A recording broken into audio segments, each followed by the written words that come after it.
क्या बात है राजा? अरे तू इंस्टाग्राम चलावेली का?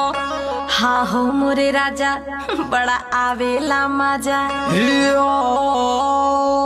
कमीनी, तू ये सब छोड़ दे। ऐसे कैसे मैं इंस्टाग्राम छोड़ दूं राजा?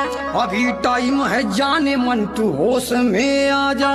इसमें क्या है बुराई, आप ही बताओ ना। देखो पूरे गांव में मेरी नाक तुम कटावो ना।